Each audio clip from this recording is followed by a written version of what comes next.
फिर से आप एकत्रित हुए और हमें इस भगवत गीता जो प्रभु की वाणी है, Bhagavad Gita as it is Prabhupada ने हमारे लिए लिख के हमारे लिए और सिंपल कर दिया है।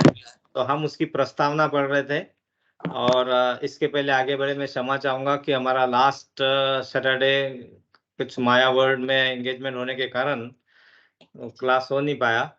बट हम उसके बारे में थोड़ा-सा ब्रीफ करके आगे करेंगे, लेकिन हम पहले सबसे पहले प्रेयर से शुरू करते हैं। आई थिंक मेरे स्क्रीन दिख रही है? जी प्रभु जी। या सो प्रेयर से शुरू करेंगे। ओम अज्ञानतिमिरान्धस्य ज्ञानाञ्जनशलाकया चक्षुरुन्मीलितं येन तस्मै श्रीगुरुवे नमः। श्रीचैतन्यमनोभीष्टं स्थापितं येन भूतले स्वयं रूप कदा मया ददाति स्वपदान्तिकम्। वन्देऽहं श्रीगुरो श्रीयुतपदकमलं श्रीगुरून् वैष्णवांश्च श्रीरूपं साग्रजातं सगण रघुनाथवितं सजीवं साद्वैतं सावधूतं परिजन सहितं कृष्ण चैतन्य देवं श्रीराधा कृष्ण पादान सहगण ललिता श्री विशाखान्वितांश। हे कृष्ण करुणा सिंधु दीनबंधु जगत्पते गोपेश गोपिका कांता राधा कांता नमस्तुते। तत्वकांचन गौरांगी राधे वृंदावनेश्वरी वृषभानुसुते देवी प्रणमामि हरिप्रिये। वाञ्छाकल्पतरुवृक्ष कृपा सिन्धुभय एव च पतितानां पावनेभ्यो वैष्णवेभ्यो नमो नमः। जय श्री कृष्ण चैतन्य प्रभु नित्यानंद श्री अद्वैत गदाधर शिवासादि गौर भक्तवृंद। हरे कृष्णा कृष्णा कृष्णा हरे हरे हरे राम राम राम हरे हरे। हरे कृष्णा कृष्णा कृष्णा हरे हरे हरे राम राम राम हरे हरे। हरे कृष्णा कृष्णा कृष्णा हरे हरे हरे राम राम हरे हरे। गुरु प्रमाण देंगे हम। नमो ओम विष्णुपदाय कृष्ण पृष्ठाय भूतले श्रीमती जया पताका स्वामिनेति नामिने नमः आश्चर्यपदया निताय कृपा प्रदायिने गौर कथा धमागया नगरागम तारिणे। प्रभुपाद का प्रणाम मंत्र। नमो विष्णुपदाय कृष्ण पृष्ठाय भूतले श्रीमते भक्ति वेदांत स्वामिनेति नामिने नमस्ते सरस्वते देवे गौरवाणी प्रचारिणे निर्विशेष शून्यवादी पाश्चात्य देशकारिणे। श्री कृष्ण चैतन्य प्रभु नित्यानंद श्री अद्वैत गदाधर शिवासादि गौर भक्तवृंद। ओम नमो भगवते वासुदेवाय। ओम भगवते वासुदेवाय। ओम नमो भगवते वासुदेवाय। ओम नमो भगवते वासुदेवाय। ओम नमो भगवते वासुदेवाय। ओम नमो भगवते वासुदेवाय। आप सभी का फिर से एक बार स्वागत है इस भगवत गीता यथारूप को जो हम पढ़ने की कोशिश कर रहे हैं। इसका हम कुछ 10 पार्ट हम कर चुके हैं और लास्ट लेक्चर जो हमारा नहीं हो पाया, लास्ट डिस्कशन जो नहीं हो पाया, उसके पहले हम पार्ट 11 जो भगवान की वाणी भगवत गीता प्रभुपाद ने एज इट इज जो कृष्णा भावना भावित संघ के संस्थापक आचार्य उन्होंने इसकी प्रस्तावना बहुत अच्छे से लिखी है और वो शुरू करने के पहले, समझने के पहले कि भगवान हमें क्या बताना चाहते हैं, उनका गीत क्या है, उनका हमारे जीवन के लिए उपयोग क्या है, ये सब समझने के लिए पहले उसकी प्रस्तावना के बारे में हम चर्चा कर रहे थे और हम थे पार्ट 11 हमारा अपना पार्ट 11। तो उसमें जो रिकैप है मतलब थोड़ा हम इसको ब्रीफ में 5 मिनट डिस्कस करेंगे कनेक्टिविटी के लिए। तो उस पार्ट 11 में यहाँ डिस्कशन हो रहा था कि प्रारंभ में अर्जुन ने निश्चय क्या किया था कि वो कुरुक्षेत्र में युद्ध नहीं लड़ेगा। करेक्ट।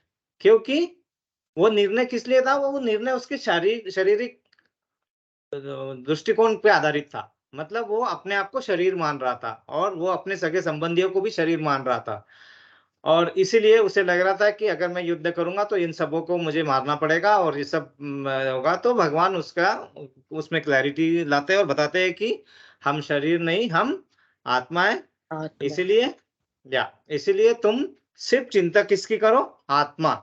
आत्मा के बारे में सोचो, क्योंकि आत्मा जो है वो अजर अमर है, अमर है। तो ये शरीर सिर्फ जाएगा और एक आत्मा एक शरीर से दूसरे शरीर में चले जाएगी और आपके सामने जो भी दिख रहे हैं वो सिर्फ एक शरीर है, जो भौतिक शरीर है। इसलिए वहाँ पे ये भी बताया कि हमें अपनी शारीरिक आवश्यकताओं को तुष्ट करने की ज़रूरत नहीं है, जो अर्जुन सोच रहा था। तो भगवान ने वो क्लैरिटी दी कि हमें अपने इंद्रियों को तुष्ट करने के लिए सोचने की ज़रूरत नहीं है। वो इंद्रिय अपने आप ही तुष्ट हो जाएगी अगर हम अपने सही मार्ग पे है तो। तो यही दृष्टिकोण जो है भगवत गीता में यही दृष्टिकोण बताया है कि भगवान अंत में अर्जुन को युद्ध करने के लिए प्रोत्साहित करते हैं, समझाते हैं। मतलब तू अगर युद्ध ना करेगा तो तू अपने कर्तव्य से जो तेरा क्षत्रिय धर्म है उससे तू पीछे हट रहा है। तो अर्जुन शरणागति करते हैं। शरणागति मतलब कंप्लीट सरेंडर वेयर भगवान जो आप कहेंगे वो मुझे मंजूर है और मैं वही करूँगा और मैं आपके वचन के अनुसार ही कार्य करूँगा। उसके आगे भगवान ने ये भी कहा था कि हमें जो मानव धर्म मिला है, वो कुत्ते-बिल्लियों जैसे लड़ने के लिए नहीं मिला है, जो हम करते रहते हैं, अकारण ही। और हमें अपने मनुष्य जीवन का उद्देश्य समझना चाहिए, क्योंकि हमारा मनुष्य जीवन का उद्देश्य है, जो प्रभु की सेवा या सेवा धर्म। हमें सेवा करना है और सेवा करते वक़्त भी वो सेवा इस तरह होनी चाहिए कि उससे हमारे जो पिछले अननोइंगली, नोइंगली जो भी हमारे हाथ से कुछ भी गलत हुआ है कर्म में, उसका भी उद्धार हो और हमें आगे बढ़ने के का मार्ग मिले। और ये शरीर ही इसीलिए मिला है कि हम ये कर सकते हैं और इसी का सार भगवत गीता में मिलता है। इसमें ये भी बताया था कि ये जो वैदिक ग्रंथ जो बने हुए हैं, ये मनुष्य के लिए बने हैं, पशुओं के लिए नहीं है। वो तो डिफरेंस था हमारा और पशुओं के बीच में। और इसमें एक बहुत इम्पोर्टेंट चीज़ भी है, हमारा डिस्कशन हुआ था और वो हमेशा होता है कि पशु एक पशु का वध करे और उसमें तो वो उसमें उनको पाप नहीं लगता, क्योंकि उनका उनका पार्ट है। उनको उस तरह ही रहना है, उनका वो खा के जीवित रहेंगे और उसकी तरह बनाया हुआ है। लेकिन मनुष्य जो अपनी इंद्रियों को तृप्त करने के लिए किसी प्राणी मात्र की हत्या करता है, उसका वध करता है, तो वो प्रकृति के नियम तोड़ने का उत्तरदायी होता है और उसके कर्म उसके मिलते ही है कर्म फल। और इसके कारण अननोइंगली अननोइंगली वो क्या करता है कि उससे जो यहाँ पे अच्छे कर्म होने के कारण जो यहाँ पे मनुष्य जाति में जो जन्म मिला था, उसका जो एक्चुअल उपयोग है वो करने से चूक जाता है। तो भगवान वो भी बता रहे हैं कि आप अगर समझ जाओगे तो आप ये सब करने से चूकोगे नहीं। नहीं तो क्या होगा? फिर से हमें किसी को मालूम है कितने योनियों में हमें जाके फिर मनुष्य योनि में मिलने का आने का चांस है? 84 लाख। वाओ! हरि बोल। 84 लाख योनियों में हमें जाना पड़ेगा फिर से, इस योनि से उस योनि में, इस योनि से उस योनि में, फिर से एक बार चांस मिलेगा। तो अभी जो हमारे पास चांस है और जो मिला हुआ है, उसका हम सदुपयोग किस तरह कर सकते हैं, वो हमें बताया गया था, उसका हमने डिस्कशन किया था। आगे उन्होंने ये बताया था कि ये करते वक्त हमें कुछ चीजों को बारे में समझना पड़ता है, और उसमें था 3 गुणों के बारे में, जिसका उल्लेख सात्विक कर्म, राजसिक कर्म और तामसिक कर्म के रूप में वो 3 गुणों को हमने ब्रीफ में देखा था, जिसका हम और आगे डिटेल में 12वां अध्याय में काफी डिटेल में पढ़ेंगे उसके बारे में। और उसी प्रकार उन्होंने आहार के भी 3 बताए थे कि सात्विक आहार, राजसिक आहार और तामसिक आहार। क्योंकि ये सब चीजें हमारे माइंड को स्टेबिलिटी, मतलब किस तरह के विचार आए और किस तरह के विचारों को हम किस तरह मोड़ दें। विचार तो आएँगे, लेकिन उस विचारों को हम किस तरह से मोड़ के और किस तरह हम उसका यूज़ अच्छे तरीके से, अच्छे रूप में कर सकते हैं, अच्छे काम के लिए कर सकते हैं, ताकि हमें जो मालूम है, भगवत गीता 5 विषयों के बारे में लिखी गई है, और उसमें से 5वां विषय था कर्म, जो शाश्वत नहीं था, है ना? बाकी आत्मा, परमात्मा, फिर आत्मा परमात्मा तीसरा क्या है? तीसरा, चौथा, 5वां बताया कर्म, आत्मा, परमात्मा, प्रकृति और फिर काल। काल। ओके। तो ये सब जो है शाश्वत है। कर्म शाश्वत नहीं है, और वो हम शाश्वत कर सकते हैं। That is a very beautiful advantage हमें इस मनुष्य जन्म में मिला हुआ है। तो वो करने के लिए कुछ इस चीजों का वातावरण होना चाहिए उस तरह का। तो वो भी बताया गया था कि आपका सात्विक आहार रहेगा तो आपके विचार अच्छे रहेंगे, मतलब आप जो कर्म करेंगे वो थोड़े अच्छे कर्मों की तरफ ही जाएंगे अपने आप ही। ओके। तो लेकिन वही अगर हम दूसरे तरह से करेंगे, तामसिक आहार लेके और करेंगे, तो चाहते हुए भी उसका डायरेक्शन अलग होगा। तो वो एक था। और इस यह सब करने के लिए उन्होंने क्या बताया था कि भक्ति का मार्ग जो है वो हम स्वीकार कर सकते हैं। और वो भक्ति का मार्ग स्वीकार करने पे उन्होंने एक लास्ट में एक लाइन बताई थी कि यद गत्वा न निर्वतन्ते तद धाम परमम मम। मतलब ये करने से आपको जो जन्म मृत्यु जरा व्याधि के चक्कर से जो छुटकारा मिलेगा, वो छुटकारा मिलने के बाद आप जब भगवत धाम में आएंगे तो वो परमानेंट वीजा होगा आपका, मतलब रेसिडेंसी होगी आपको, मतलब उससे वापस आने की जरूरत नहीं है। तो ये श्लोक भगवत गीता में था, न तदभासते सूर्यो न शशांको न पावक यद गत्वा न निर्वतन्ते तद धाम परमम मम। मतलब वहां पे जब जाते हो तो वहां पे परम धाम में न सूर्य की जरूरत है, न सूर्य से प्रकाश मिलता है, न शशांक को मतलब चंद्रमा, और न ही अग्नि और कोई और स्रोत है ये प्रकाश का। ये हम मतलब वहां स्व प्रकाशित होते हैं, है ना? तो न तो सूर्य, न ही चंद्रमा और न ही अग्नि मेरे सर्वोच्च लोक को प्रकाशित कर सकते हैं। यहाँ जाकर मतलब स्व प्रकाशित, स्वयं प्रकाशित वहां, यहाँ जाकर फिर कोई पुनः इस भौतिक संसार में लौटकर नहीं आता, ये भी बताया था।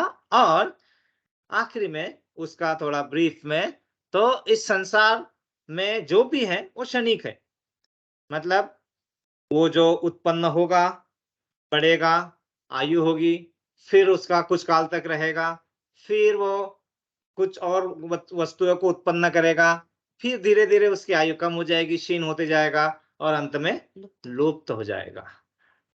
लेकिन इस क्षणिक संसार के परे भी एक संसार है ना?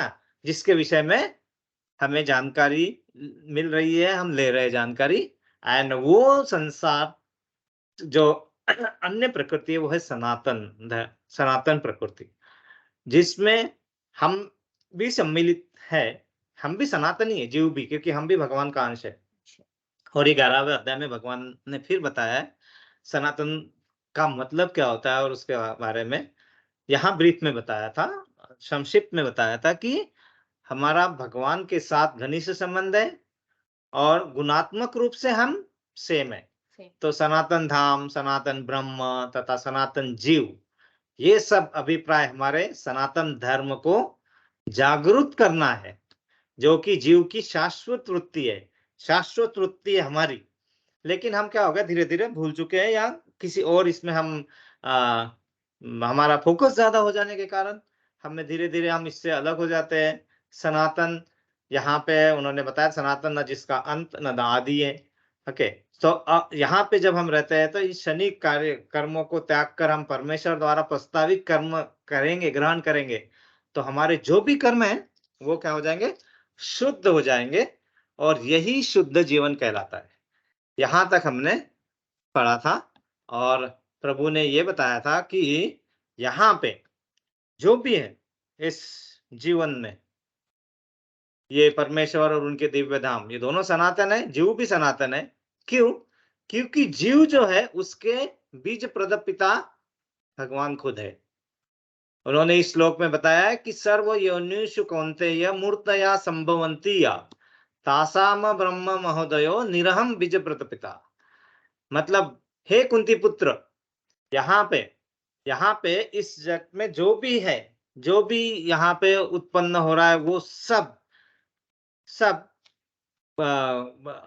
इस उत्पन्न होने के चक्र से ही पास होता है। लेकिन ये ध्यान रखना कि इस सब का जो मेन द बीज प्रदपिता है वो मैं हूं, और मैं ही सबका सृष्टि रचयिता हूं। लेकिन इसका मतलब ये नहीं है कि यहाँ पे हम वहीं से बन के आते, नहीं, प्रकृति को डायरेक्शन मिलते हैं। प्रकृति फिर हमें, वो जो बीज प्रदपिता है भगवान, उस तरह से हमें भगवान के बीच से हम उत्पन्न होते हैं। तो इसीलिए हम भगवान के अंश है, तो हम सनातन, मतलब न कभी शुरू हुआ उसका, न कभी अंत हुआ है। ओके, तो यहाँ तक हमने पढ़ा था। अब हम आगे का पाठ करते हैं।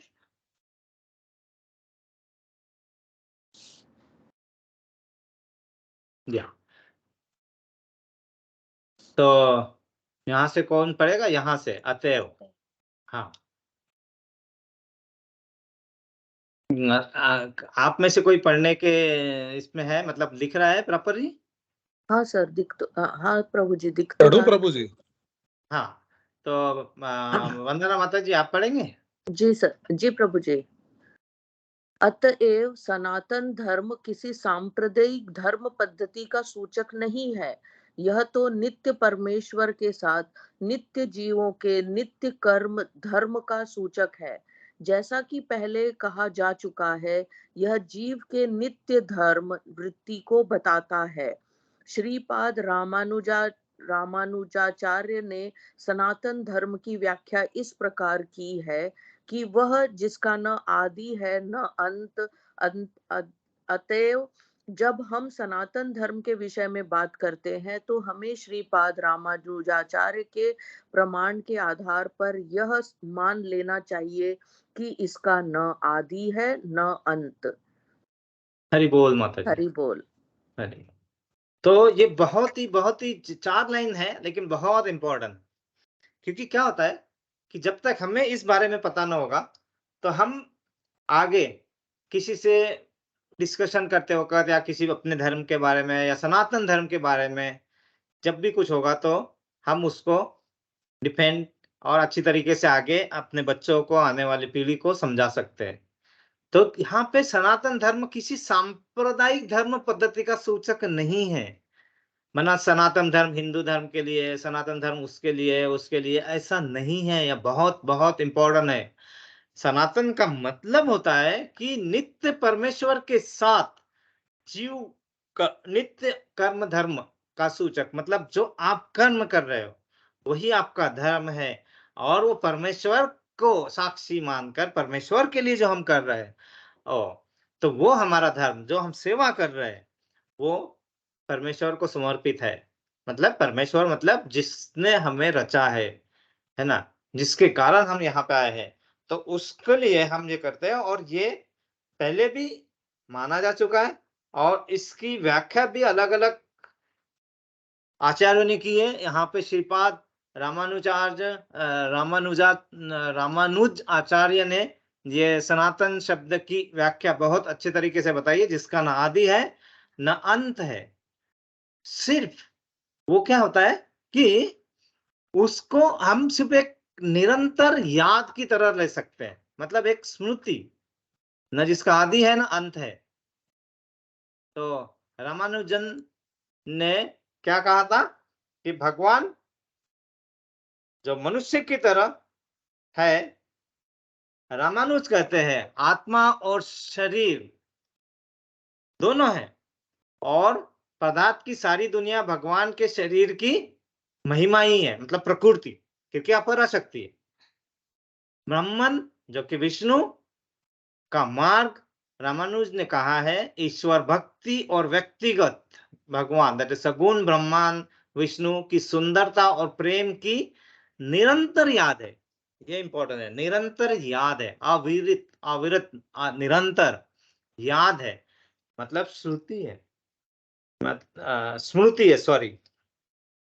और जब हम उसको सुनते हैं इतिहास से तो, और ये शास्त्रों से, तो श्रुति, श्रुति और स्मृति का, तो ये जो है इनकी डेफिनेशन और भगवान की डेफिनेशन के हिसाब से यहाँ पे बहुत क्लियरली बताया है, बहुत क्लियरली, कि ये इसका आदि ना अंत है, मतलब कहीं से शुरुआत हुआ कहीं अंत, ऐसा नहीं है, निरंतर एक याद है। और वो याद में रहने के लिए, याद रहने के लिए ही हम जो यहाँ पे आते हैं, भक्ति करते हैं, समझने की कोशिश करते हैं, है ना, प्रभु का नाम लेते हैं, तो यही है, यही है, इसके निरंतर याद रहना ही सनातन धर्म है। और निरंतर जब हम याद रखते हैं तो हमें अपने आप ही ये पता चलता है कि हमारा धर्म क्या है, प्रभु की सेवा करना। क्यों सेवा करना? क्योंकि हम इस अंधकार से बाहर आना चाहते हैं, इस अज्ञान से मुक्ति लेना चाहते हैं, मुक्ति पाना चाहते हैं। और ये मुक्ति पाने के लिए हमें एक अच्छे सोर्स, जो पूर्ण सोर्स हो। अच्छा और पूर्ण में भी डिफरेंस है, अच्छे सोर्स तो बहुत मिलेंगे, लेकिन पूर्ण सोर्स एक ही, भगवान की वाणी। तो वो जब हम पूर्ण सोर्स को हम जब आत्मसात करते हैं, इसको ग्रहण कर लेते हैं, और उसके हिसाब से जब हम आगे बढ़ना चालू करते हैं, तो इस स्थिति को हम क्या कहते हैं? शरणागति। इस स्थिति को हम कहते हैं शरणागति। और जब हम शरणागति करते हैं, मतलब शरणागति एक्सेप्ट करते हैं, तो जो भी हम करेंगे, हमारे कर्म, जो भौतिक कर्म करते हुए भी, वो अपने आप आध्यात्मिक कर्मों के साथ में मेल उनका होते रहता है। मतलब हमारी आत्मा को जो चाहिए वो खाद्य हम देना चालू करते हैं, न कि हमारे इंद्रियों को जो खाद्य चाहिए, है ना। तो हमारी इंद्रियों को जो खाद्य चाहिए वो तो भौतिक जगत में है, और ऑफकोर्स यहाँ पे है, हमारा शरीर है, तो हमें उसके लिए भी करना पड़ेगा। तो यहाँ पे रामानुज आचार्य ने बहुत और एक अच्छी बात और बहुत इंपॉर्टेंट बात भगवत गीता के बारे में कही थी। इसको कहते हैं कि विशिष्ट अद्वैतवाद। और ये क्या है विशिष्ट अद्वैतवाद? हम बहुत बार इस बारे में कभी पहले थोड़ा डिस्कस हुआ था, लेकिन विशिष्ट अद्वैतवाद होता क्या है?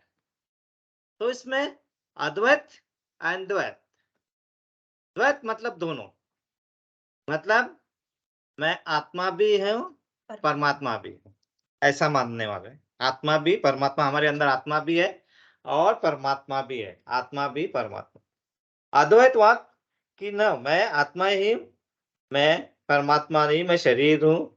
तो हम जब अद्वैत, मतलब ये दोनों को अलग नहीं मानते, आत्मा और परमात्मा एक ही है, ये हुआ अद्वैत। द्वैत, आत्मा और परमात्मा अलग अलग है। विशिष्ट अद्वैतवाद मतलब अलग अलग होके भी अलग अलग नहीं है, और जब उसका उपयोग होता है तो परमात्मा का अंश ही आत्मा है, और अंश होने के कारण वो अद्वैत में आ गया, लेकिन फिर भी वो अलग अलग है, क्योंकि आत्मा के कुछ लिमिटेशन है। बियॉन्ड दैट एक ही जो सर्वे सर्वा है, परमात्मा। तो ये होता है विशिष्ट अद्वैतवाद, और उसके ऊपर ये मतलब हम जो भगवत गीता का ज्ञान ले रहे हैं वो विशिष्ट अद्वैतवाद में, कि आत्मा परमात्मा अलग अलग होके भी अलग अलग नहीं है। ओके, तो ये चीज को समझना इस विशिष्ट अद्वैतवाद में आता है। ओके, तो आगे पढ़ते हैं। तो ये इस पैराग्राफ का ये था। आगे का ये पैराग्राफ चिराग प्रभु जी आप पढ़ सकेंगे? जी प्रभु। हरे कृष्णा। हरे कृष्णा। अंग्रेजी का रिलीजन शब्द सनातन धर्म से थोड़ा भिन्न है। रिलीजन से विश्वास का भाव सूचित होता है और विश्वास परिवर्तित हो सकता है। किसी को एक विशेष विधि में विश्वास हो सकता है और वह इस विश्वास को बदलकर दूसरा ग्रहण कर सकता है, लेकिन सनातन धर्म उस कर्म का सूचक है जो बदला नहीं जा सकता। उदाहरण उदाहरणार्थ, न तो जल से उसकी तरलता विलग की जा सकती है, न अग्नि से उष्मा विलग की जा सकती है। इसी प्रकार जीव से उसके नित्य कर्म को विलग नहीं किया जा सकता। सनातन धर्म जीव का शाश्वत अंग है।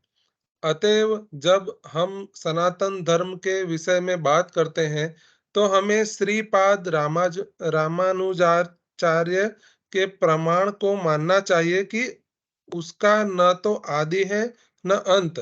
जिसका आदि न अंत हो वह सांप्रदायिक नहीं हो सकता, क्योंकि उसे किसी सीमा में नहीं बांधा जा सकता।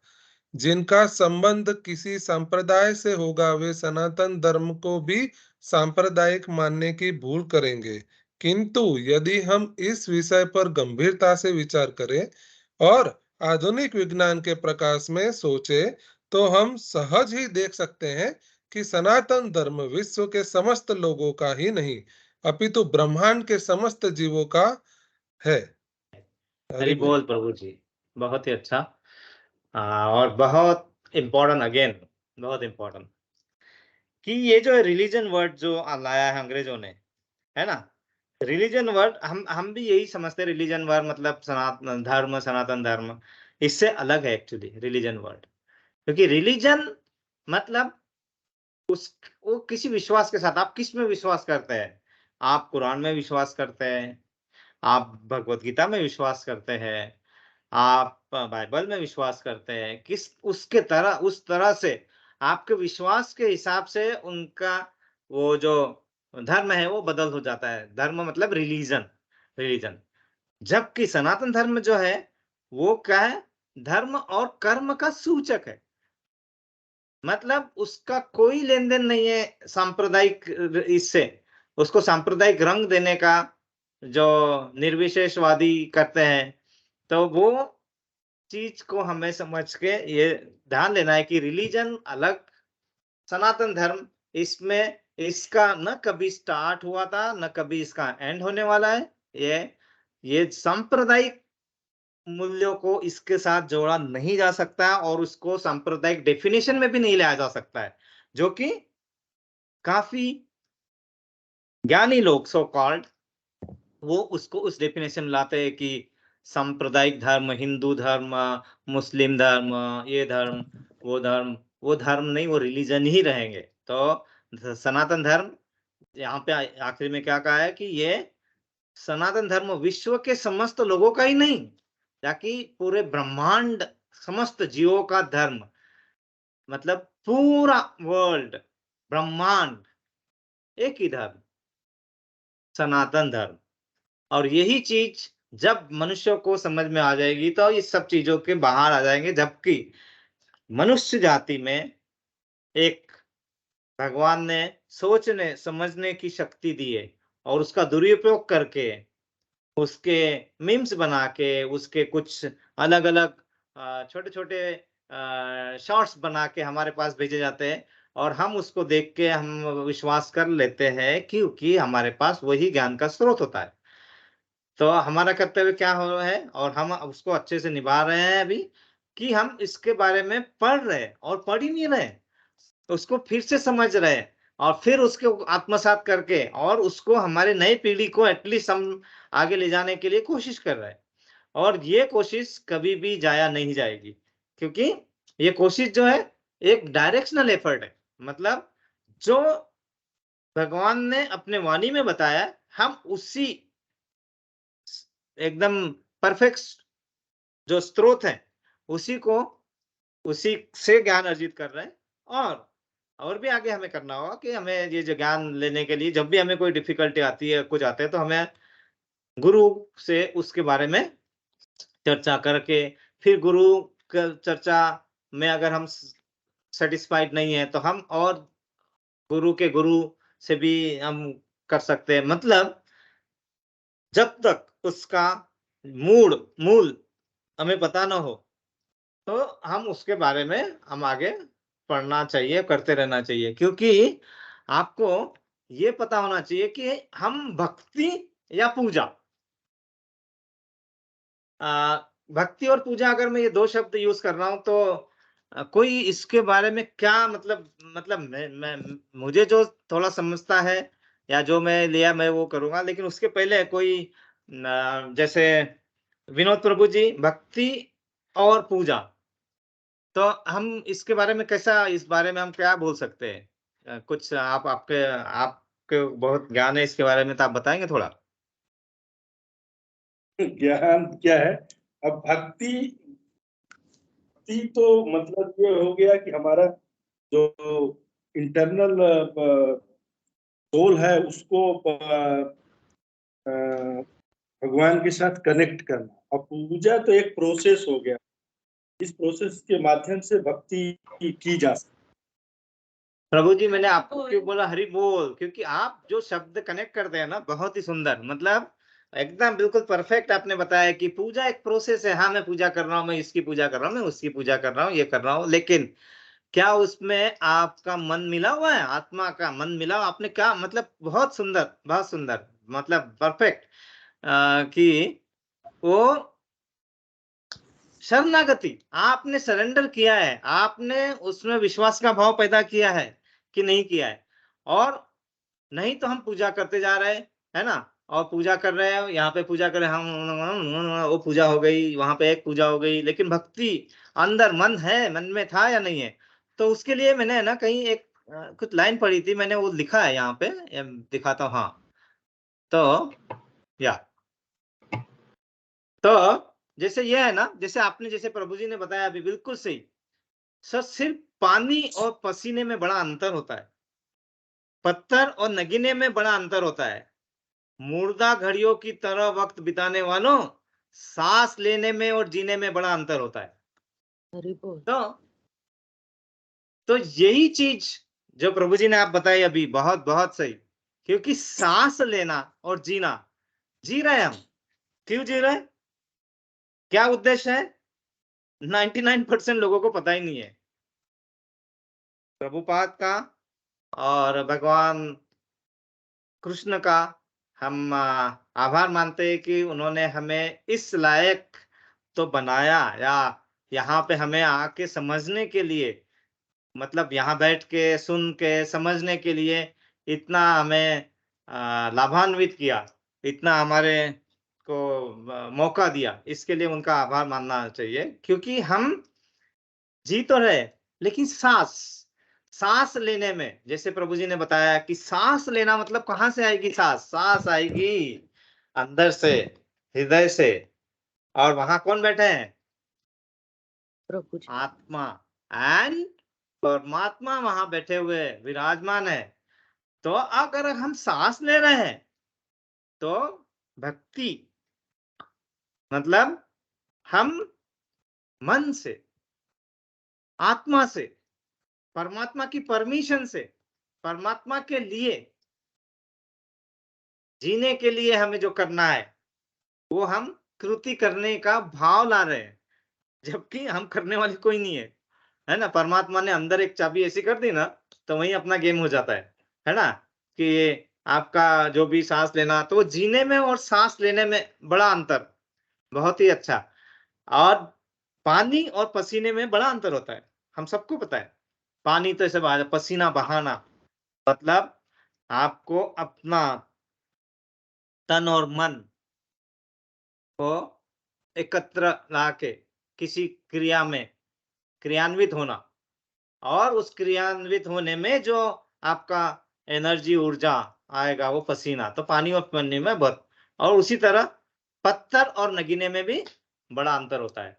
तो यस, भक्ति इज द कंप्लीट रियलाइजेशन, जैसे प्रभु जी ने बताया पूरा रियलाइजेशन है, आत्मा के साथ परमात्मा को जोड़ के जो कर्म करना है उसको कॉन्शियस होके उसके साथ उसके लिए करना, उसको केंद्र में रख के करना भक्ति। पूजा वो करने का प्रोसेस, क्या परफेक्ट वर्ड निकाले, मैं भी ढूंढ रहा था कि कोई वर्ड मिल जाए। हाँ जी प्रभु जी, पूजा भी भक्ति का एक स्वरूप है ना, लेकिन हाँ बिल्कुल है, बिल्कुल है। वो पूर्णता की तरफ ले जाने का प्रोसेस है, उसको हम अलग कर ही नहीं सकते, उसको अलग नहीं कर सकते। तो पूजा का प्रोसेस है, लेकिन वो पूजा में जब हम कॉन्शियसनेस ला के जब पूजा करेंगे तो वही से भक्ति हो जाएगा। तो पूजा बिल्कुल बिल्कुल टेक्निकली नहीं करना है कि भगवान को स्नान करवा दिया, भगवान को रख दो, टीका लगा दो, ये टेक्निकल नहीं करना है, भक्ति से करना है, भाव से करना है, भाव से करना है बिल्कुल। तो वो जो भाव जब मन में आ जाएगा, तो जो भक्ति जब मन में आ जाएगी, और जो हम ईर्ष्या का भाव हमारे मन से निकल जाएगा, और हम कर रहे हैं तो क्यों कर रहे हैं, यह सिर्फ इसलिए नहीं कर रहे कि हमें उससे कुछ चाहिए है, ये इसीलिए कर रहे हैं क्योंकि हमें इस जहां पे लाने के लिए जो हमारा मेन उद्देश्य है, जो हमारा मेन कर्तव्य है, उस कर्तव्य को हम निभा रहे हैं श्रद्धा से, तो वही पूजा भक्ति बन जाएगी, है ना। तो अब बिल्कुल सही है माता जी, पूजा ही भक्ति है, लेकिन भक्ति ही पूजा है, लेकिन पूजा ही भक्ति नहीं है। पूजा को कॉन्शियस रख के करेंगे तो भक्ति हो जाएगी। यस, आप बराबर है एकदम बिल्कुल। तो हमारा स्टार्ट जो होता है हम पूजा से ही करते हैं, धीरे धीरे वो भक्ति में कन्वर्ट होती है, और फिर एक बार भक्ति में कन्वर्ट हो जाते हैं तो हम अपने सही मार्ग पे आ जाते हैं, चलने लगते हैं, और फिर उसके बाद में जो भी होता है ना, वो हमारे क्रेडिट में जुड़ते जाता है। मतलब हमारे बैंक में से जो डेबिट होता रहता था अननोइंगली, वो अननोइंगली डेबिट रुक जाता है और हमारा क्रेडिट बढ़ना शुरू होता है, तो हमारा ऊपर धाम में जाने का प्रोसेस अच्छे तरीके से होने लगता है। यस, तो आगे करते हैं। तो इस तरह सांप्रदायिक नहीं है, बहुत इंपॉर्टेंट, रिलीजन और धर्म में डिफरेंस, और सांप्रदाय से अगर कोई जोड़ रहा है तो उसको हम समझा सकते हैं कि सांप्रदायिक नहीं है। सांप्रदायिक मतलब जिसके लिमिटेशंस है, जिसका एक मोड में, इस मॉड्यूल में उतना ही डेफिनेशन में अगर हम कर रहे हैं तो सांप्रदायिक उसको रूप दिया जा सकता है, जबकि यहाँ सांप्रदायिक का कोई क्वेश्चन ही नहीं आता है क्योंकि इसका लिमिटेशन नहीं है। तो और ये रामानुज आचार्य,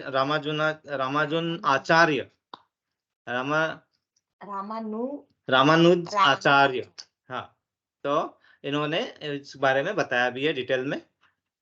आगे पढ़ते हैं। इसमें प्रभु जी, यस प्रभु जी, जो हम स्मरण करते हैं प्रभु का, हाँ, तो वो तो हमारी भक्ति हुई ना, उसमें हम वो हमारी पूजा हम फिजिकल फॉर्म में नहीं कर रहे, मगर हम प्रभु को हम स्मरण करके और हम अपने समर्पित कर रहे हैं, तो वो हमारी भक्ति हो गई।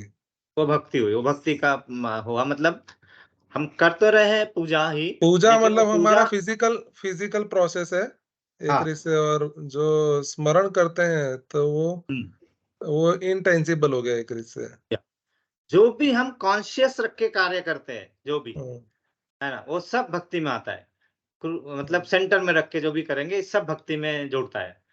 सब जहां कॉन्शियसनेस कृष्ण भावनामृत, हाँ, कृष्ण भावनामृत होके जो भी कार्य करते हैं, जो भी चीज का स्मरण करते हैं, प्रसाद बनाते हैं, हम ऑफिस में जाते हैं, जो भी करते हैं, दिस ऑल कम्स अंडर भक्ति इसमें। और उसको स्ट्रॉन्ग करने के लिए उस भक्ति के आसपास अगर और निर्माण करना होता है हमें, तो फिर हमें नाम उच्चारण करना बहुत जरूरी होता है। और मैं अपने स्टूडेंट को बोलता हूँ कि सिर्फ 5 minute in a day out of 24 hours 5 minute only that part कर सकते हैं। तो वही है, तो हमें महामंत्र का जाप अगर साथ में कर रहे हैं हम, तो वही जो भक्ति के आसपास का आवरण है, जो हमें चाहिए उसको और शुद्ध रूप में लाने के लिए, पूर्ण और शुद्ध रूप में लाने के लिए, तो हमें महामंत्र का जप करना चाहिए। हरे कृष्णा कृष्णा कृष्णा हरे हरे, हरे राम राम राम हरे हरे। तो इसके आगे कौन पढ़ेगा? कोई पढ़ेगा? मैं पढ़ूं प्रभु जी? हाँ बिल्कुल माता जी। भले ही असनातन धार्मिक विश्वास का मानव इतिहास के पृष्ठों में कोई आदि हो, लेकिन सनातन धर्म के इतिहास का कोई आदि नहीं होता, क्योंकि यह जीवों के साथ शाश्वत चलता रहता है। जहां तक जीवों का संबंध है, प्रामाणिक शास्त्रों का कथन है कि जीव का न तो जन्म होता है न मृत्यु। गीता में कहा गया है कि जीव न तो कभी जन्मता है न कभी मरता है, वह शाश्वत तथा अविनाशी है और इस क्षणभंगुर शरीर के नष्ट होने के बाद भी रहता है। सनातन धर्म के स्वरूप के प्रसंग में हमें धर्म की धारणा को संस्कृत की मूल धातु से समझना होगा। धर्म का अर्थ है जो पदार्थ विशेष में सदैव रहता है। हम यह निष्कर्ष निकालते हैं कि अग्नि के साथ ऊष्मा तथा प्रकाश सदैव रहते हैं। ऊष्मा व प्रकाश के बिना अग्नि शब्द का कोई अर्थ नहीं होता। इसी प्रकार हमें जीव के उस अनिवार्य अंग को ढूंढना चाहिए जो उसका चीर सहचर है। इस चीर सहचर उसका शाश्वत भू है और यह शाश्वत गुण ही उसका नित्य धर्म है। हरि बोल। हरे कृष्ण। हरि बोल। तो यही अभी सनातन धर्म और उसके बारे में ही आगे बताया गया है कि यहाँ पे वही है कि ये जो सनातन धर्म है ये कहीं इतिहास से नहीं आया है, क्योंकि ये जैसे मैं बताया कि जैसे प्रभुपाद ने बताया कि ये न इसका आदि था न अंत था, ये शाश्वत चला आ रहा है जीवों की तरह, क्योंकि हम भी है, हम शाश्वत है। शरीर शाश्वत नहीं है, जीव शाश्वत है। और इसका जो अलग अलग तरीके से जो समझा जाता है, तो जब हम आगे पढ़ेंगे अगले अध्याय में कि वहां पे जब भगवान अपने विराट स्वरूप के बारे में बताते हैं, तो ऊष्मा अग्नि मैं हूँ, प्रकाश मुझसे आता है। जैसे हमने पिछले श्लोक में भी देखा था कि न तद्भासते सूर्यो न शशांको न पावको, मतलब न सूर्यों से प्रकाश आता है न चंद्रमा से जरूरत होती है, स्वप्रकाशित होता है। तो ये अविनाशी है, शाश्वत है, और इसीलिए हमें भी क्या करना चाहिए? हमें उस अनिवार्य अंग को ढूंढना चाहिए जो उसका चिर सहचर है, मतलब हमेशा साथ रहने वाला अंग ढूंढना चाहिए। और उसी के लिए हमें जो भी कार्य करना चाहिए, उसी के लिए जो भी करना सेटिस्फेक्शन के लिए, तो वो है आत्मा और वो परमात्मा का अंग है। और उसके लिए जब हम करते हैं तो हमारा वो शाश्वत गुण, वो नित्य धर्म होता है हमारा, वही हमें करना होता है। तो अगर हम वो कर रहे हैं तो हमारे लिए भगवान की सेवा बहुत अच्छे तरीके से हम कर पा रहे हैं, यह मानने में कोई हर्ज नहीं है ना। तो इस तरह से शाश्वत गुण यह हमारा नित्य धर्म है, ये इस पैराग्राफ का एक मीनिंग है। आगे हाँ पढ़ोगे मोना? हाँ पढ़ो, जोर से पढ़ना है। हरे कृष्णा। हरे कृष्णा। हाँ। जब सनातन गोस्वामी ने श्री चैतन्य महाप्रभु से प्रत्येक जीव के स्वरूप के विषय में जिज्ञासा की तो भगवान ने उत्तर दिया कि जीव का स्वरूप या स्वाभाविक स्थिति भगवान की सेवा करना है। यदि हम चैतन्य महाप्रभु के इस कथन का विश्लेषण करें तो हम देखेंगे कि एक जीव दूसरे जीव की सेवा में निरंतर लगा हुआ है।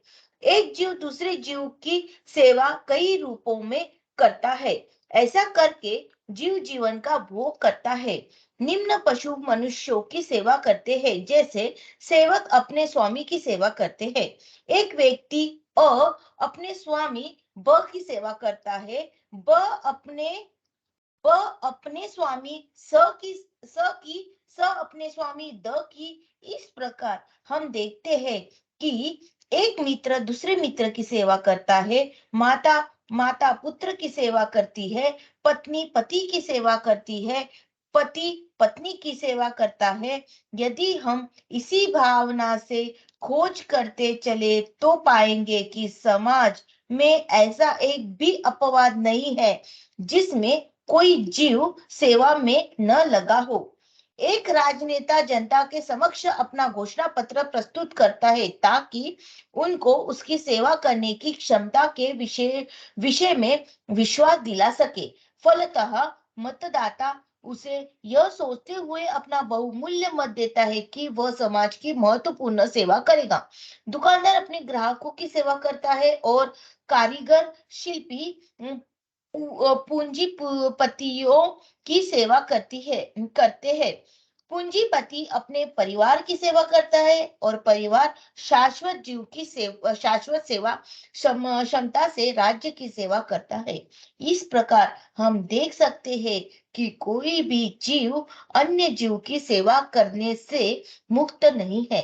अतएव हम यह निष्कर्ष निकाल सकते हैं कि सेवा जीव की चिर सहचरी है और सेवा करना जीव का शाश्वत सनातन धर्म है। हरि बोल। हरि बोल।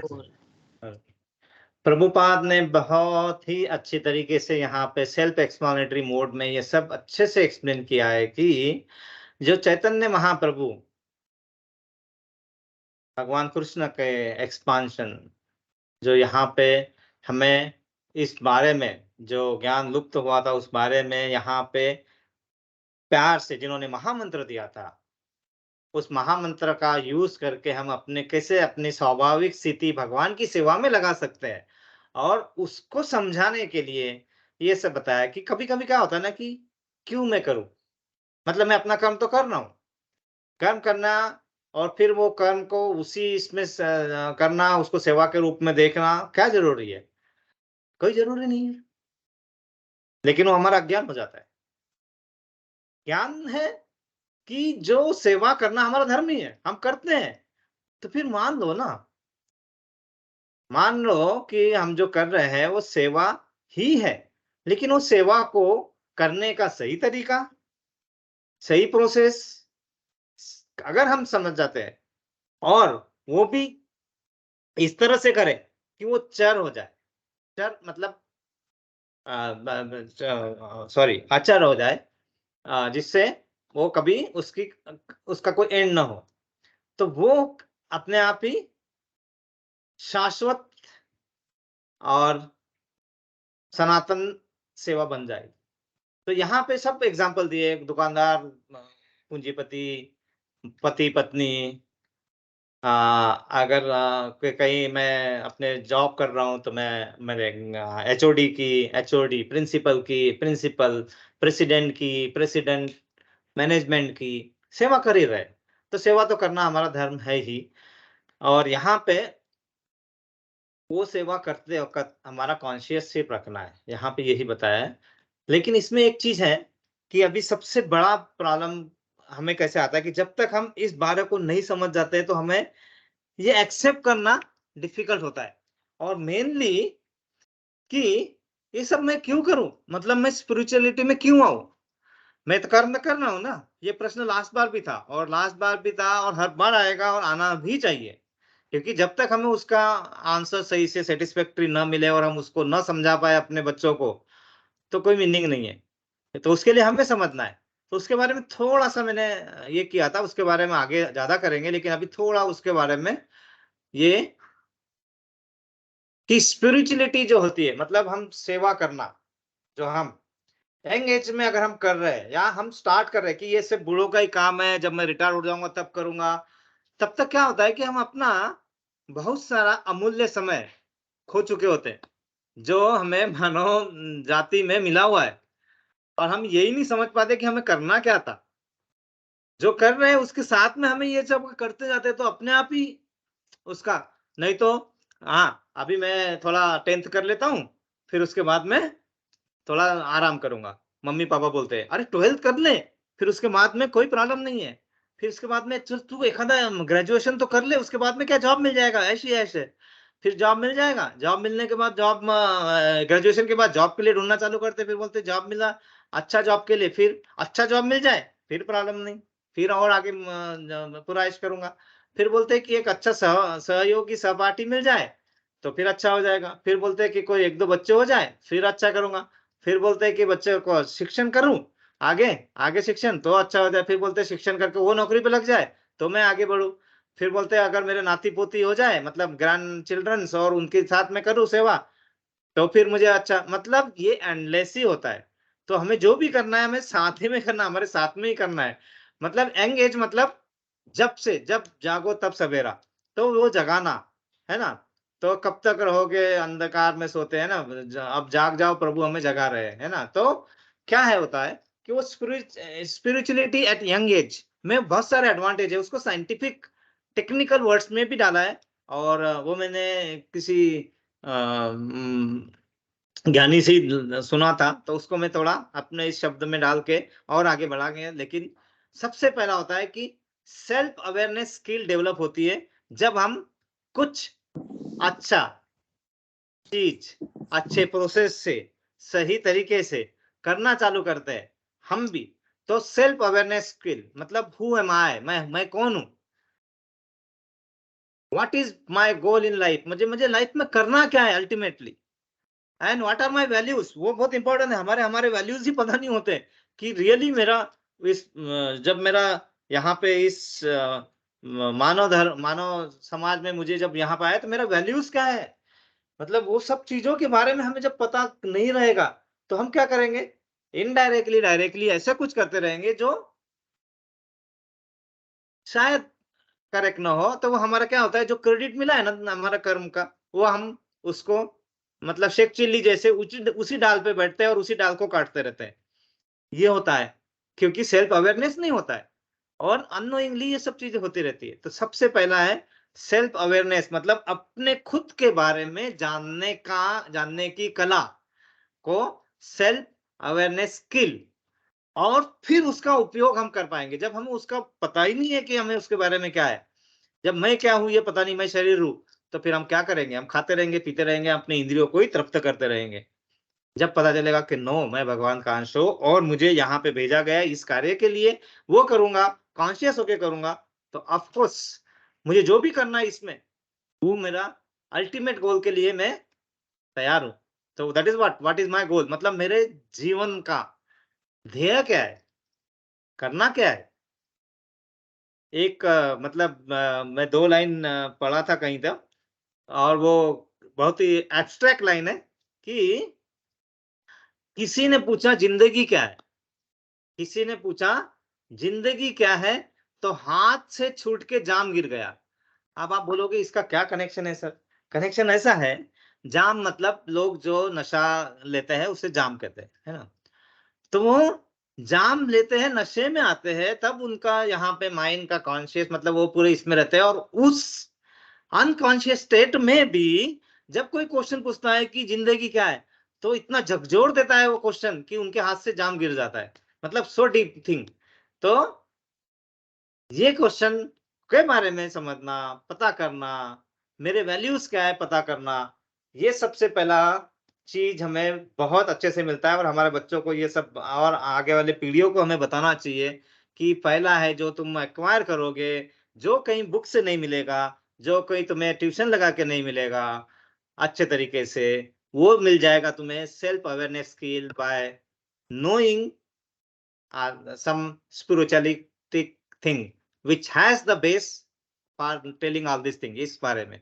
दूसरा बहुत इंपॉर्टेंट, यूनिवर्सल अवेयरनेस स्किल, मतलब पूरे ब्रह्मांड में क्या है, ब्रह्मांड के बारे में पता करना कि अगर मैं यहाँ पे हूँ दिस मटेरियल वर्ल्ड में, तो मुझे जीना तो है यहाँ पे, लेकिन कौन से लॉज में फॉलो करूं ताकि मैं प्रोग्रेस करूं यहाँ पे भी। व्हाट आर यूनिवर्सल लॉज, वो यूनिवर्सल लॉज जैसे अभी हमने देखा सनातन धर्म क्या है, वो एक यहाँ तक लिमिट नहीं है, वो पूरे ब्रह्मांड के लिए लगा हुआ कर्म धर्म का प्रोसेस है। तो वो जब तक यहाँ नहीं आएगा तो हम आगे बता नहीं पाएंगे, उसको एक्सप्लेन नहीं कर पाएंगे। तो ये चीज जब हम इसमें लेते हैं, थोड़ा टाइम देंगे, डिसाइड कर लो 5% टाइम, 95% हम दूसरे इसके लिए, लेकिन वो 5% पूरा 5% होना चाहिए। उस समय न कुछ भी नहीं, मोबाइल बजा, किसी ने कॉल किया, और जैसे मुझे भी कॉल किया मेरी पत्नी ने, तो भी ना सुनना, और उस 5 मिनट के लिए या जो 5% के लिए। तो वो चीज यूनिवर्सल लॉज के बारे में पता चलता है कि हाँ ये सब है, यूनाइटेड नेशन के बारे में हम पढ़ते हैं। तो कुछ लॉज ऐसे हैं जो unwritten in scientific books, technical books, because there is no understanding of that। तो वो सब मिलती है इस पुराण शास्त्र और ये जो आध्यात्मिक नॉलेज है, आध्यात्मिक नॉलेज इससे उसी से मिलता है। और ये बहुत है, ये ऐसा ना हो कि हम संसार में कटे हुए तो नहीं है, मतलब वहां क्या होना चाहिए, यहाँ क्या होना चाहिए, यूनिवर्सली कनेक्टेड रहना है कि नहीं रहना, हमें रहना है, क्योंकि ये पूरा ओवरऑल सिस्टम ही बनाया है। जो मानते हैं तो उनको पता है, जो नहीं मानते नहीं मानते, लेकिन हमें उसका अवेयरनेस आता है, अरे हाँ, ये सब चीजों को, ये सब भौतिक मूल्यों को मैं आध्यात्मिक मूल्यों के साथ जोड़ के अगर आगे बढ़ रहा हूं तो ऑफकोर्स मेरा प्रोग्रेस होना है, मटेरियल वर्ल्ड में भी होना है। और मटेरियल वर्ल्ड में जब ज्ञान अर्जित करते हैं तो अपने आप ही हमें पता चलता है कि ओ, ये जो चीजें हैं यहाँ पे मुझे भगवान ने मटेरियल वर्ल्ड में यहाँ के चीजों का क्या लाभ, उसके बारे में उसका एंजॉय करने के लिए भेजा है, लेकिन साथ में मेरा परम धर्म तो नहीं भूल रहा हूं, मैं यूनिवर्सल लॉ से कनेक्ट अनकनेक्ट तो नहीं हो रहा हूं।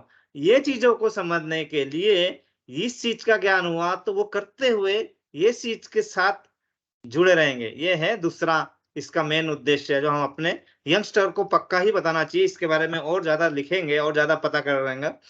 Third very important, self mastery skill बहुत इंपॉर्टेंट है, बहुत ज्यादा, ये तो बहुत ज्यादा इंपॉर्टेंट है, ये हमें भी भरा हुआ है कूट कूट के।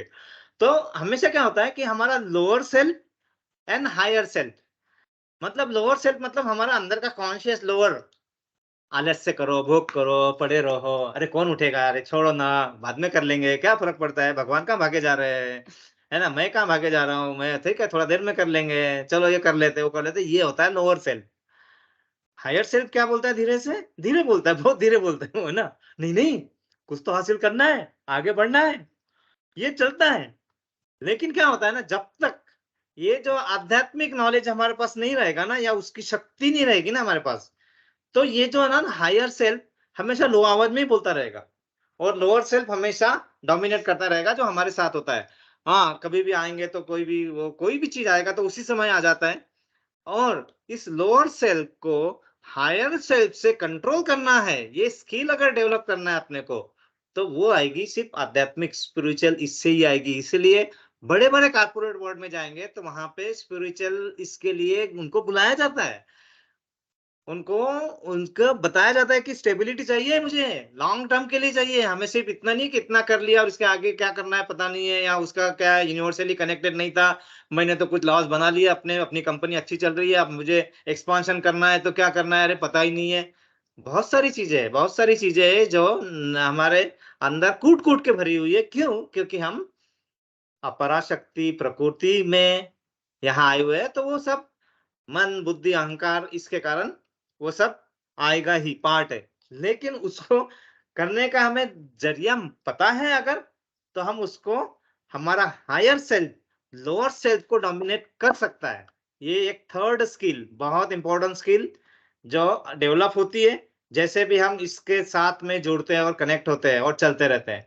And the last is professional mastery skill, मतलब आप जिस भी चीज करना चाह रहे हैं, आपका करियर है, आप पढ़ाना चाहते हैं, आप सेल्समैन बनना चाहते हैं, आप अकाउंटेंट है, आप सीए है, आप प्रोजेक्ट मैनेजर है, आप गृहिणी है, आपका जो भी करियर है, और उसका जो प्रोफेशनल ज्ञान आपको मिला है कहीं से भी, उसका उपयोग कैसे करें ताकि औरों के जीवन में उसका डिफरेंस आए। यही तो चीज है ना, यही तो डिफरेंस था आत्मा और परमात्मा में। आत्मा क्या है, मेरे बारे में जानना, मैं मेरे बारे में जानता हूं, मुझे क्या है मतलब ये आत्मा। परमात्मा सबके बारे में जानते हैं। और जब ये ज्ञान हमें आता है कि हम आत्मा है और हमें परमात्मा की सेवा करना है, तो कैसे करेंगे? तभी होगी जब मैं दूसरों के बारे में कुछ कर पाऊं। तब एक आत्मा दूसरा आत्मा मतलब परमात्मा के अंश के लिए सोचना चालू करे, उनके लिए कुछ डिफरेंस पैदा करे, अपना नॉलेज अपने पास न रख के उसका उपयोग करना सीखे, उसका प्रोफेशनल मास्टरी का यूज करना सीखे वो स्किल का, नहीं तो डब्बे में बंद रह जाती है। ये भी चीज अगर हमें अच्छे से उपयोग में लाना सीखना है, तो उसके लिए भी ये spiritual knowledge are about this, जो भी हमें ज्ञान अर्जित होता है और जब हम उसको आगे उसका यूज करना चाहते हैं, तो ये चारों स्किल हमारा रियली डेवलप होते रहते हैं और इट मेक्स अस सक्सेसफुल। और सक्सेसफुल हो जाता है तो सेटिस्फेक्शन आएगा, तुम्हें सेटिस्फेक्शन आएगा तो अपने आप ही तुम्हें पता चलेगा कि मेरा परम धर्म क्या है और मैं उसके लिए प्रयत्न करूं, और वो प्रयत्न करके आपको जन्म मृत्यु जरा आदि के चक्कर से बाहर आने का पूरा पूरा स्कोप रहेगा। नहीं तो इस माया वर्ड में ही हम उलझ के रह जाते हैं, क्योंकि आलस में रहते हैं, भोग करते रहते हैं, तो कहां से आगे निकलोगे। प्रोफेशनल ज्ञान आया है नहीं आया, उसका अर्जित किया, लेकिन उसका उपयोग कैसे करना ये नहीं पता चल पाता है ना। मेरे मैं क्या हूँ ये पता नहीं चलता है, मेरा लाइफ क्या है, मेरे वैल्यूज क्या है, और यूनिवर्सल प्रोग्रेस, यूनिवर्सल लॉस क्या है, ये सब चीजों से हम कटे रहते हैं। तो ये सब चीजों को जोड़ने के लिए स्पिरिचुअल नॉलेज बहुत बहुत मायने रखती है। तो मैं यहाँ पे आज रुकना चाहूंगा, और किसी का कोई क्वेश्चन है, कुछ है इसके बारे में, मैं और थोड़ा और बनाऊंगा अपने बच्चों के लिए, बहुत जरूरी है, हमारे लिए भी जरूरी है, इसके बारे में और डिटेल भी लाएंगे, और तो विद एग्जांपल्स एंड ऑल, तो और आगे देखेंगे। प्रभु जी, तो हाँ, यस प्रभु जी। मैंने एक जगह पढ़ा था जिसमें था कि शिव जी ने सप्त ऋषियों को 112 टाइप का उन्हें ज्ञान दिया था कि आप आगे पास ऑन करो कि जो लोग हैं पृथ्वी लोक पे, तो वो अपने जीवन को सर्वश्रेष्ठ कैसे बना सकते हैं। तो वो फिर 112 वो किस किस को पता है, वो किस किस को नहीं, वो नहीं पता। और जैसे वो ज्ञान फिर आगे कहाँ गया वो नहीं पता। मगर फिर जैसे एक जगह और मैंने पढ़ा था कि जो ज्ञान अगर वो आ जाता है 112 तो नहीं, मगर अप टू सर्टेन एक्सटेंट, तो उसमें हम डबल पर्सनालिटी भी, मतलब सॉरी, हम डबल बॉडी भी हो सकते हैं। मतलब आज अभी मैं यहाँ पे हूँ और उसी टाइम पे मैं सिंगापुर में भी हो सकता हूँ। तो फिर ये एक स्पिरिचुअल जो आपने बताया ना, तो वो बहुत मतलब इनफाइनाइट है। और अगर इसको, अगर जैसे हम भगवत गीता में भी जो आगे हमने सीखा था पहले, जो कि भाई परमात्मा हमारे अंदर ही है, हमारे साथ में ही है। तो अगर हम उनको भी पहचान ले कि भाई हमारे साथ में ही वर्ल्ड का सुपर पावर ही हमारे साथ में है, सर्वोत्तम शक्ति हमारे साथ में है, और हमको तो सिर्फ हमको हमारे कर्म ही करने हैं, जो हम बोल रहे थे भक्ति और पूजा। तो अगर हम वही कृष्णा भावनामृत से करें तो हम वो सर्वशक्ति के अंश बनने के और हम बढ़ सकते हैं। हरे कृष्ण। हरे कृष्णा प्रभु जी, बिल्कुल आपने सही कहा कि, और आपने जैसे बोला ना, शिव जी ने 112 सिद्धांत और बताया, और वो सब चीजें बहुत है, लेकिन वो क्या होता था कि वो द्वापर युग तक हमारे पास था इतना कि हम उसको समझ सकते थे। अभी क्या हो गया, जैसे आपने बोला ना उसका क्या हुआ, आगे क्या हुआ, क्योंकि वो लुप्त हो गए, क्योंकि हम आ गए कलयुग में। अब कलयुग में भी क्या हो गया कि हमारा एज, जैसे जैसे हम कलयुग में बढ़ेंगे ना, अभी लिखा था कि कलयुग में हमारा एज, एवरेज एज 30, और एंड तक कलयुग में एवरेज एज 20 तक भी जा जाएगा। मतलब हमारे पास बहुत कम समय है जो ये सब अर्जित करने के लिए। तो और वही चीज हमने पहले देखा था कि यहाँ पे जो युग है, इतने बड़े युग होते थे कि, ये देखो ये स्लाइड में करता हूँ, हाँ। तो जो ब्रह्मा जी की लाइफ है वो 311 ट्रिलियन 40 बिलियन ईयर्स की, एक दिव्य युग जो होता था, दैट इज 43,20,000 ईयर्स का। कलयुग अब है सिर्फ 4,32,000 ईयर्स का, और इसमें हमारी आयु जो है और धीरे धीरे कम होते जा रही। तो आप जो बोले वो बिल्कुल सही है कि वो जो नॉलेज जहां अलग अलग तरीके से दिया गया, ज्ञान योग से, ध्यान योग से, वो सब थोड़ा अभी भी कर सकते हैं जो करने वाले हैं, लेकिन बहुत ही रेयर है। इसलिए भक्ति योग, ज्ञान का यूज करके भक्ति योग को अपने कार्य में ला के उससे हम आगे बढ़ सकते हैं। लेकिन आपने कहा इसमें बिल्कुल सही प्रभु है। एक और भी था ना, अगर जैसे हम आयु की बात करें तो पता है एक ऋषि थे जिनके कोई संतान नहीं होती थी, और उन्होंने बहुत भक्तिभाव करके भगवान से आशीर्वाद मांगा, तो भगवान ने बोला कि तुमको लंबा आयुष्य वाला, दीर्घायुष्य वाला अगर पुत्र दूंगा, मगर वो बीमार रहेगा, और अल्प आयुष्य वाला बच्चा दूंगा मगर वो बहुत ही बुद्धिमान रहेगा। तो वो जो उन्होंने बोला कि मैं एक काम करता हूँ, अभी अल्पायु से मांग लूंगा, फिर भगवान को फिर प्रसन्न करके एक्सटेंशन ले लूंगा। मगर जब वो बच्चा 9 साल का हुआ, वहां तक इतनी प्रसिद्धि हो गई उसके ज्ञान की, लोग उसकी इतने पूजा करने लगे कि ये बच्चा कुछ अलग ही शक्ति वाला है।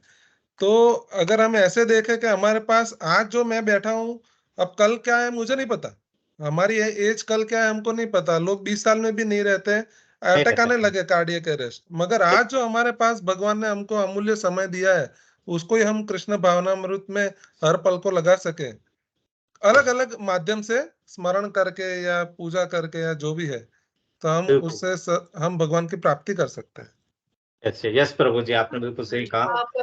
हाँ। मुझे एक कंफ्यूजन था, जैसे माता जी लोग जो हम लोग प्रसादम बनाते हैं तो वो हम वो कृष्णा कॉन्शियस से बनाते हैं कि हमको भगवान का भोग लगाना है इसलिए हम खाना बना रहे हैं। हम घर की साफ सफाई करते हैं तो भाई ठाकुर जी का घर है, इसका तो साफ रखना ही चाहिए।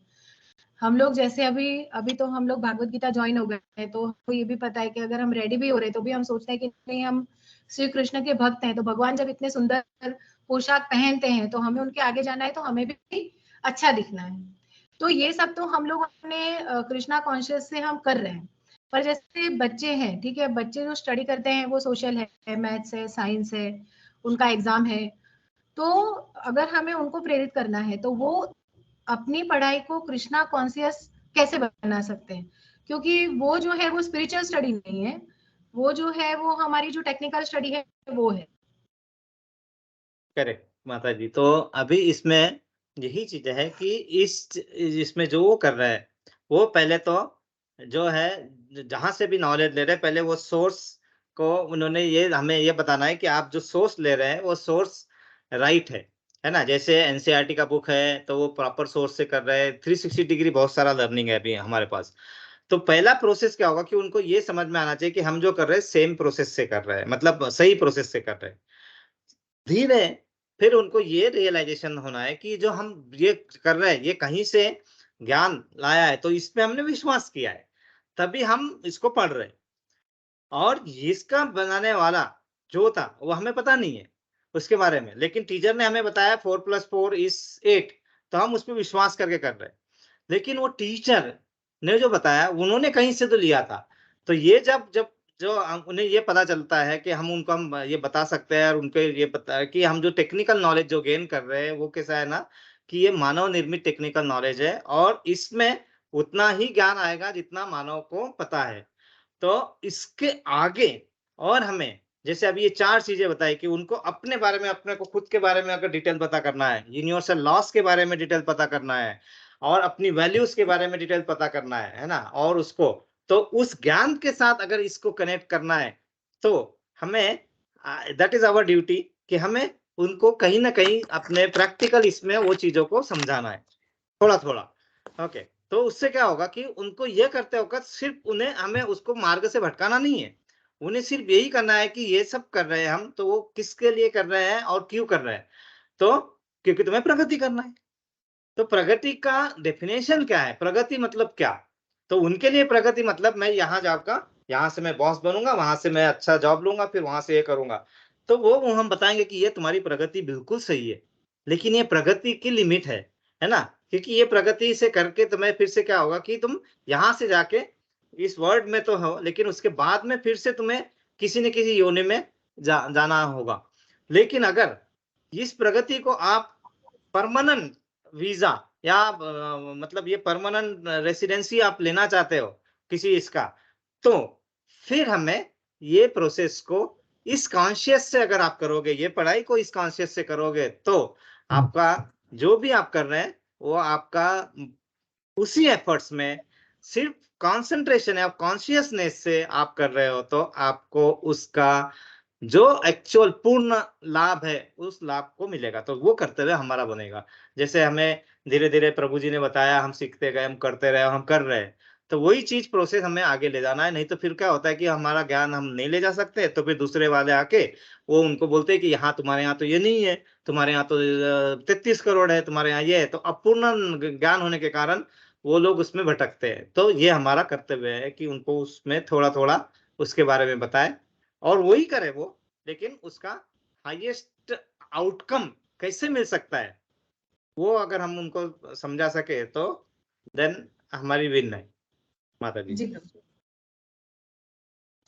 सो हम अभी सभी के आध्यात्मिक प्रगति के लिए, सभी की यहाँ पे है तो भौतिक प्रगति के लिए भी, और जो एग्जाम दे रहे हैं एग्जाम अच्छा हो, जो बाकी कुछ कर रहे हैं जिनका जॉब है जॉब का स्टेबिलिटी हो, और मन अच्छा रहे सबके प्रभु लिए, जी। हेल्थ अच्छी रहे सबकी, इसलिए हम 3 बार प्रभु जी, महामंत्र का जाप सॉरी करेंगे, प्रेयर करेंगे।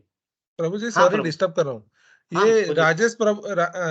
राजेश प्रभु जो अपने साथ में अभी जुड़े हुए हैं ना, हाँ उनके हाँ बड़े भाई का देहांत हो गया है, तो उनके लिए भी हम वो करेंगे आत्मा बिल्कुल की शांति बिल्कुल के लिए। बिल्कुल हाँ। बिल्कुल प्रभु जी, उनके आत्मा को भी शांति मिले, राजेश प्रभु जी, ये भाई और के के भाई के हाँ राजेश प्रभु जी के भाई के, भाई हाँ के हाँ, उनके आत्मा को भी शांति मिले, और राजेश प्रभु जी के परिवार को वो सब शक्ति मिले, ताकि वो इस दुखद घटना के बाहर आके और प्रगति कर सके, इसके लिए भी हम प्रेयर करेंगे। तो हम सब प्रेयर करते हैं 3 बार। हरे कृष्णा हरे कृष्णा कृष्णा कृष्णा कृष्णा कृष्णा हरे हरे हरे, हरे, हरे राम हरे हरे राम राम, हरे राम राम, राम राम हरे राम हरे, हरे हरे, हरे हरे कृष्णा कृष्णा हरे हरे कृष्णा कृष्णा कृष्णा कृष्णा कृष्णा कृष्णा कृष्णा हरे कृष्णा हरे, हरे हरे हरे हरे, राम हरे हरे राम राम, हरे राम राम, राम राम राम हरे हरे हरे, हरे, हरे हरे हरे कृष्णा कृष्णा हरे हरे कृष्णा कृष्णा कृष्णा कृष्णा कृष्णा कृष्णा हरे हरे हरे, हरे, हरे हरे राम राम हरे हरे राम, राम, राम राम राम राम हरे हरे हरे। हरे। प्रभुपाद के लिए प्रेयर प्रभुपाद करेंगे। हरे हरे कृष्णा कृष्णा हरे कृष्णा कृष्णा कृष्णा कृष्णा कृष्णा हरे हरे हरे हरे, हरे हरे राम राम हरे राम, राम राम राम राम हरे हरे हरे हरे, हरे हरे कृष्णा कृष्णा हरे कृष्णा कृष्णा कृष्णा कृष्णा कृष्णा कृष्णा हरे हरे हरे, हरे हरे हरे राम राम हरे राम, राम राम हरे राम हरे हरे हरे, हरे हरे कृष्णा कृष्णा हरे कृष्णा कृष्णा कृष्णा हरे हरे हरे हरे, हरे हरे राम राम हरे राम, राम राम राम हरे हरे हरे। भगवत गीता ग्रंथराज की जय। वांछा कल्पतरु वृक्ष कृपा सिंधुभय एव च पतितानां पावनेभ्यो वैष्णवेभ्यो नमो नमः। अनंत कोटि वैष्णवृंद की जय, जय पाद की जय, जय गुरुदेव की जय, जय, निताय गौर प्रेमानंदे, हरि हरि हरि हरि बोल। बोल।